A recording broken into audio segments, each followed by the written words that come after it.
बयबो सोलायनाय लाबोनि दे गासैबो सोलायदोनि दे बयबो सोलायनाय लाबोनि दे गासैबो सोलायदोनि बिटिआरनि दफाफोरखौ मावफुंलांनो गासैबो बिथिङाव जौगाहोनो ट्रेक्टरनि सावगारियाव भट होनानै UPPL बिजाथिफोरखौ देरहाहोनो ट्रेक्टरनि सावगारियाव भट होनानै UPPL बिजाथिफोरखौ देरहाहोनो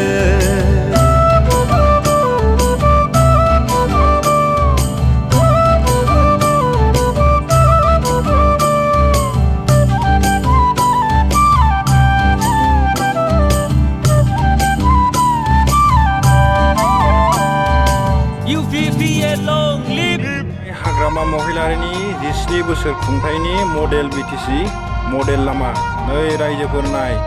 बेफोरनो जाहैबाय जौगानायनि नमुना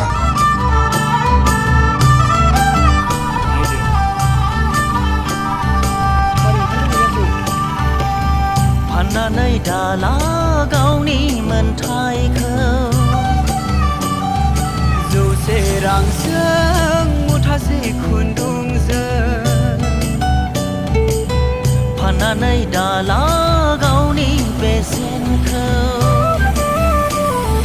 दरसे बेदरजों जखायसे सेरेबजों गोग्गो समाज दैदेननो गोग्गो हारि दालांनो ट्रेक्टरनि सावगारियाव भट होनानै UPPL बिजाथिफोरखौ देरहाहोनो बिटिआर हालामखौ जौगाहोनो ट्रेक्टरनि सावगारियाव भट होनानै UPPL बिजाथिफोरखौ देरहाहोनो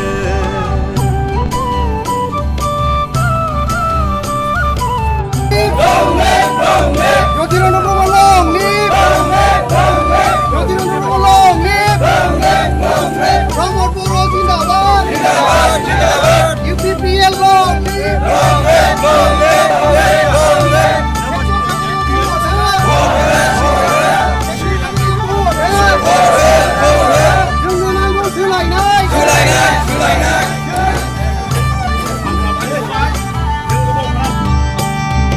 थैजों जोनोम मोननाय बिटिआर रायजोखौ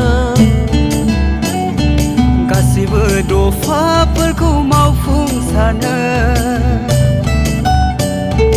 सैथो बिजाथिखौ सायख'नानै फेदेरलांनि जों बिटिआर रायजोखौ सानजा सोनाब दाजाबनानै फेहेरलांनि रायजोखौ ट्रेक्टरनि सावगारियाव भट होनानै UPPL बिजाथिफोरखौ देरहाहोनो हारि माहारि बासियालासे ट्रेक्टरनि सावगारियाव भट होनानै UPPL बिजाथिफोरखौ देरहाहोनो बिटिआर रायजोखौ फुवारलांनि दे बयबो सोलायनाय लाबोनि दे गासैबो सोलायदोनि दे बयबो सोलायनाय लाबोनि दे गासैबो सोलायदोनि बिटिआरनि दफाफोरखौ मावफुंलांनो गासैबो बिथिङाव जौगाहोनो ट्रेक्टरनि सावगारियाव भट होनानै UPPL बिजाथिफोरखौ देरहाहोनो ट्रेक्टरनि सावगारियाव भट होनानै UPPL बिजाथिफोरखौ देरहाहोनो